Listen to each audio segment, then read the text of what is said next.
Good evening. My name is Steve Liggett. I am the artistic director here at this fantastic organization called Living Arts of Tulsa. I'm very, very pleased to have you all here tonight. If you are tall, please stand a little back so the people that are shorter can see. We have a large group here tonight, and I really do want the taller people to stand in the back so that they can, you know. How are you? So, I'm fine. I am very pleased to say that Living Arts took the opportunity that Pat Gordon presented to us, as others had not shown this two series of works, and we're very, very proud to be showing it tonight. And I'm so glad you're here. It takes a lot of guts to be able to show work that is controversial, and we have never shied away from that in our 47 years of being here in Tulsa, Oklahoma. So thank you, Living Arts, for doing that. And we oftentimes have the opportunity for the artists to talk about their work and to take some questions.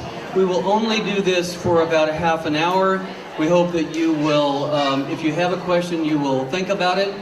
And I want to introduce you my friend, Pat Gordon.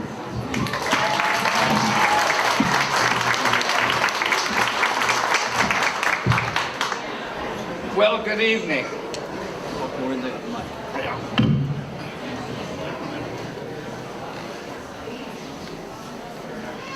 My name is Patrick P.S. Gordon.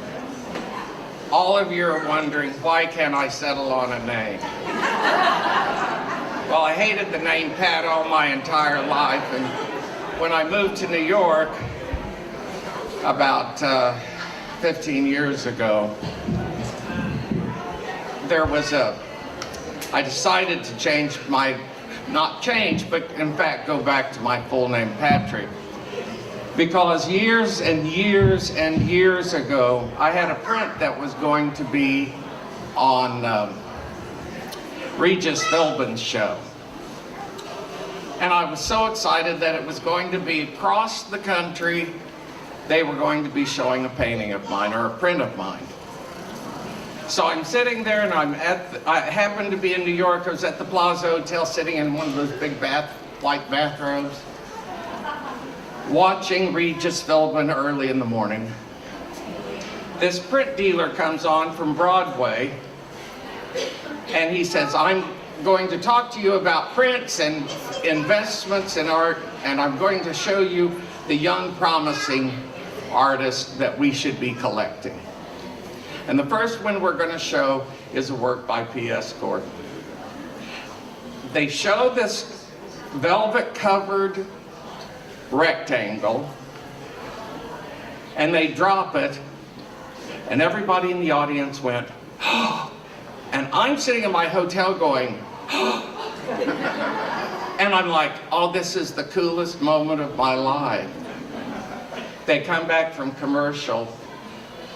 Regis looks at the print dealer and says, well, this is incredible. And they said, yes, we think this is who you should be collecting next. Regis said, and what does the PS stand for? And the print dealer said, Pamela Sue.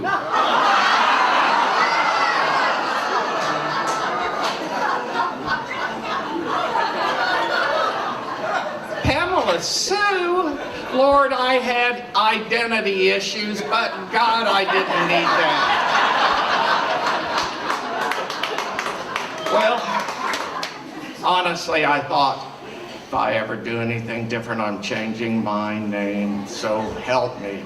I moved to New York, I started going by Patrick. Confused everybody. I can't help it. I'm now signing some things PS again, some things not. Just know that if there's a Gordon attached to it, I probably did it. You're seeing tonight a group of work which has taken the last 20 years of my life. I started painting, if you don't know me, I started painting as a child when I was maybe about 5 or 6. My mother was an artist, my grandmother a florist, my father was an attorney. My dad gave me a good sense of business, my mother taught me how to draw, and all I did from the time I was 5 on was draw. I was a kid you would have been worried to have over, because all I would do is say, do you have a pencil sharpener? I love to draw and I love to paint. And frankly, I've never learned of anything else I like to do more. I made these paintings starting in 1996. In 1996, there was a plague in America killing people. I lost dozens of friends to AIDS. We worked hard in the Tulsa community to take care of those people who were sick. We worked hard to make sure they had a place to go. And I started painting people because I was worried that they might not be there the next time I look up. I was very lucky I was perfectly healthy. 14 years ago, I was diagnosed with HIV. It was shocking. I wasn't prepared for it. I am perfectly healthy today, which I'm very lucky for. But the important part of this was that I wanted to be able to show, I had to disclose to you the reason that most of these paintings exist. And that is because of my diagnosis, knowing that very much like I have type 1 diabetes, I have juvenile diabetes, I've had it forever. It's an autoimmune disease that has no cure. I take 4 shots a day, it's not a big deal, it's my life, I don't even think about it. HIV is the same way, I take 4 pills a day, I'm perfectly healthy, but I am scarred by what took place in the 90s. I miss my friends that I lost. Fortunately, everybody in these paintings are alive, and I think that's a wonderful thing. Thank you.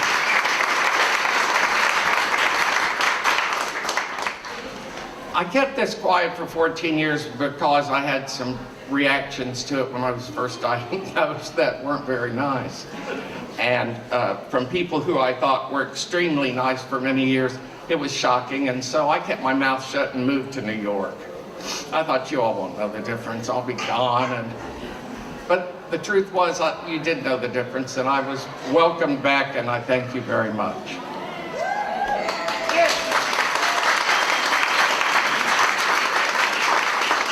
The paintings that you're looking at are called the Mrs. Lennox series. They were the first paintings. I was at an AIDS fundraiser in 1996, maybe Christmas of 95, and I saw some people who were dressed in the most spectacular theatrical garbs I had ever seen, and I wanted to photograph them and paint them. To me, it was a rare vision. I had not seen anything like this. I had not seen anybody shave their head and put on a pearl tiara. It was just such a contradiction of terms. Well, I asked them if they would sit for photographs. They did. They came prepared, ball gown after ball gown. We had a whole day of shooting. It was really some of the most fun I ever had. It was just silly. But when I started making the paintings, I approached them as if they were 19th century oil paintings, very similar to what the artist that I greatly admired, which was John Singer Sargent. Are they Sargent-esque? No. But they are staid, formal portraits of men in ball gowns. I wanted the contradiction. Life is a contradiction. You have one good day, you have one bad day, it's life. Well, these are life. May not be your life, but this is a life that exists and goes on in the community, in your world, your best friend, you don't have a clue. Everybody hides secrets somewhere. Well, All of these people are very brave in the fact that they wanted to pose and they wanted to be recorded. I look at these as being documentaries of a period in American culture which was very difficult. It was difficult to know what to do, and it was difficult how to deal with it. Once I was diagnosed, I was crazy as a bat out of hell, I'm going to tell you the truth.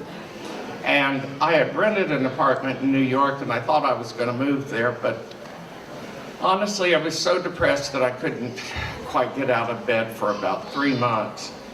But I'd get up at night when nobody could see me, and I would paint. And so all of this, the gift of falling snow, all those paintings were made at night, when I could hide from everybody else in the world. It was the middle of the night, and I'm up painting. Well, they provided an interesting series of paintings that are highly personal. The snow represented to me at that time AIDS. I didn't know when it was coming. I didn't know if it would get me. I didn't know if it was going to be bad, if it was going to be good. You wonder how it can be said to be good? Well, let me explain to you. When you're told that you have a life-threatening illness, that there is no cure, every day you get up, you think, I am so lucky to be here. The gift was actually the HIV, because it taught me to value what was at the moment. I don't look too far in the future. I don't look too far in the past. It was the gift of falling snow. Nothing more tranquil, nothing more peaceful, nothing more could I identify than with snow. I know this is a difficult subject. You think about it, 1991, I just went blank. In 1991, Magic Johnson disclosed that he was positive, and 25 years later, Charlie Sheen admits it. 25 years, nobody else has brought it up. Nobody else has talked about it. Nobody wants to say, I have it. Well, let me tell you all something. A 22-year-old boy came into the hospital at St. John's last year in November. He wasn't feeling well. 5 days later, this child was dead of AIDS. He had never been tested. He had no idea he had it. His family had no idea. This was an unnecessary death. And the reason they are dying accidentally is that they're afraid of being tested.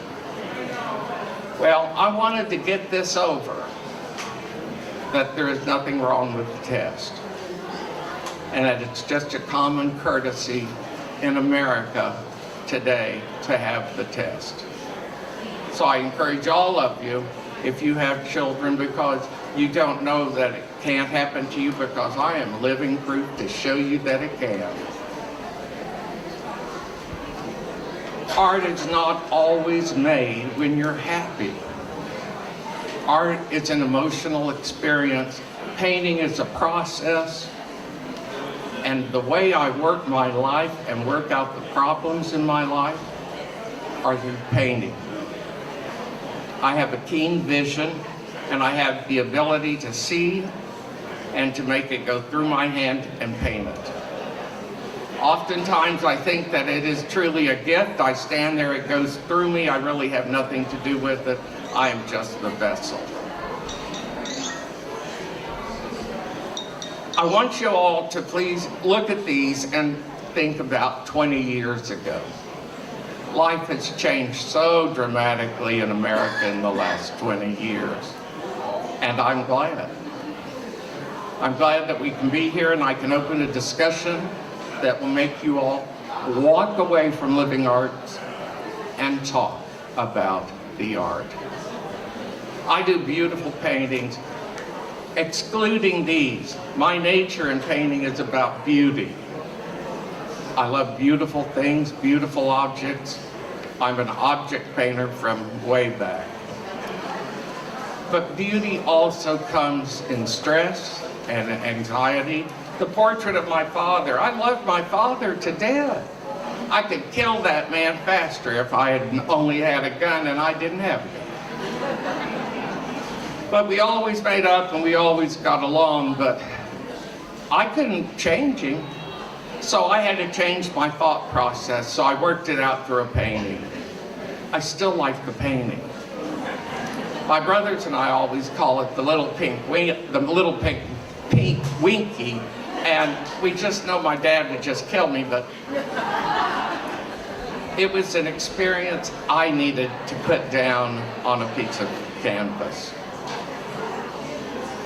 So, this is how I do, this is what I do. My dad used to come to my studio and he would pace. He couldn't sit down. He was a lawyer, he couldn't sit down. And he'd say, this is what you do for a living. You sit here and you make paintings. My mother was a painter. She didn't start selling until she was in her 60s. He always just assumed it would be a hobby. But he was encouraging of it. When I was 12 years old, I wanted to have my first art show. He had built a building in Claremore right across from the second Walmart in America. I thought that alone would bring the people in. So I had this show across in a 900 square foot office. And I had ink drawings and pencil drawings and oil paintings. I've been painting with the teacher for maybe 6 or 7 years, and I had a lot of stuff in my mom's studio. So I had my show and I sold my first painting for $60. Now why would I say 60 versus 50? I'll never know how I arrived at that, but that was the price, $60. And from that point on, I knew exactly what I was supposed to do for the rest of my life. I never thought about it twice, never did anything against what I do. It was about the prospect of making a painting and selling it. I don't keep many of them, a few of them, but not many, because I want them to go out into the world and spread their good, because they've been so good to me. I believe that they will hopefully in return be good to the person who lives with it. I hope you like these paintings. I really am just so shocked. I said last night we had a lovely dinner here in my honor, and it was just like, you know, too much of me. But I said, in the 80s, I went to an opening at Marlboro Gallery in New York, and it was what I dreamed an opening would be. There were beautiful people, there were unattractive people, there were rich people, there were people off the streets, there were television crews, and there were photographs going off. There was talking just like this in the background, and people were going from painting to painting, and I thought, well, damn if this isn't the way I want my openings to be. Well, I never had one until now.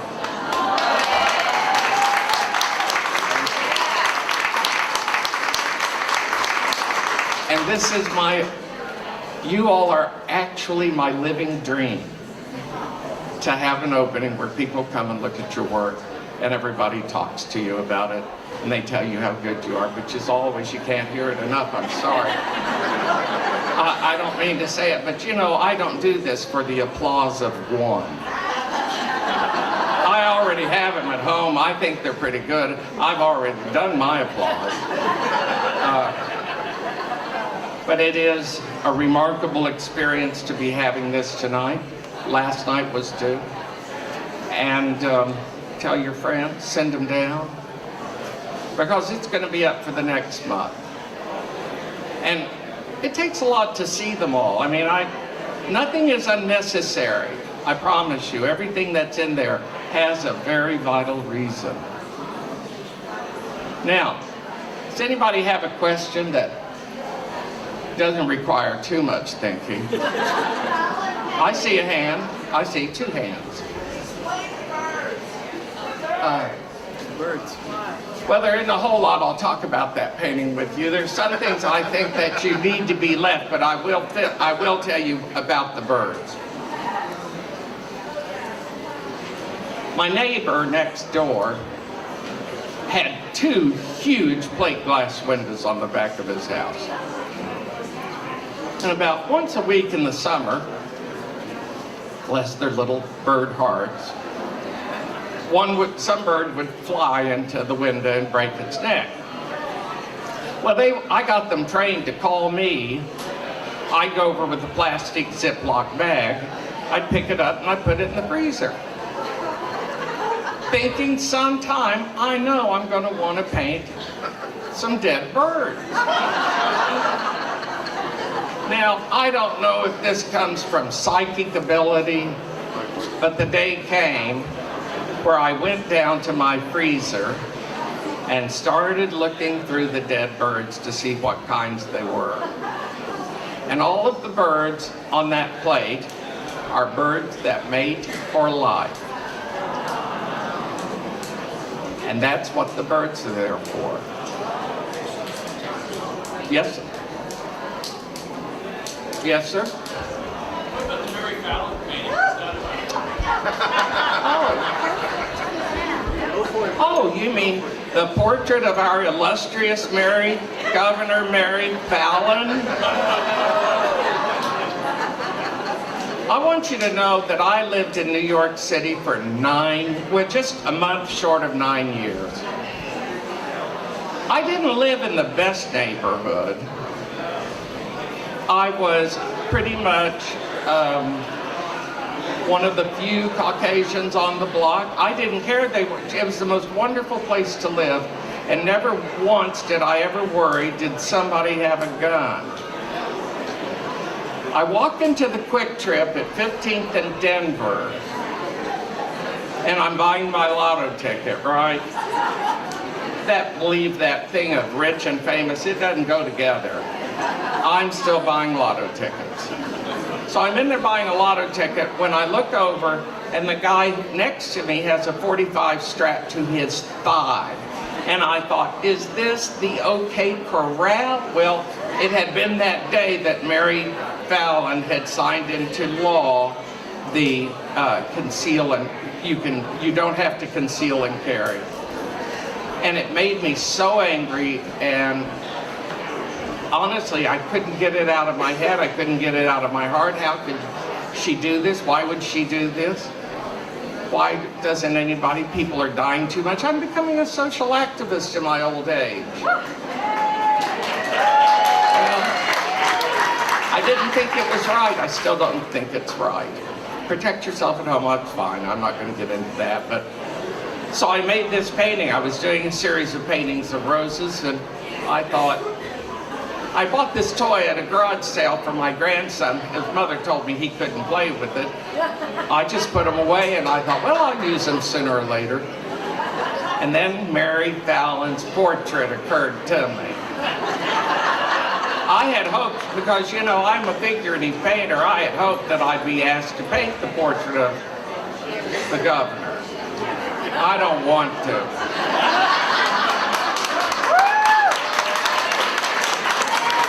Thank you. Yes, sir.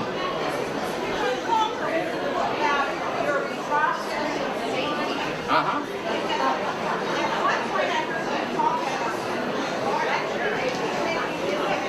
Upside down. The question was about the process of painting. A lot of these, well, when I did watercolor, I could reach from here to there on the watercolor and do it right side up. Then I'd turn it upside down. With the photograph, I'd turn it upside down, and from the middle to the top is painted upside down. Same are true on these paintings. My mother taught me how to paint upside down. It's odd, I know, but it has to deal with the right and left halves of the brain. And one of my sides works real well, and the other side barely is functioning. Well, you all are very nice to come out tonight to look at the work. I thank you very much.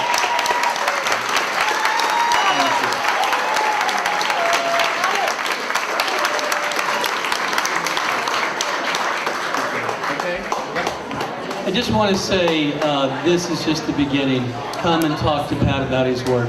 Thank you for being here.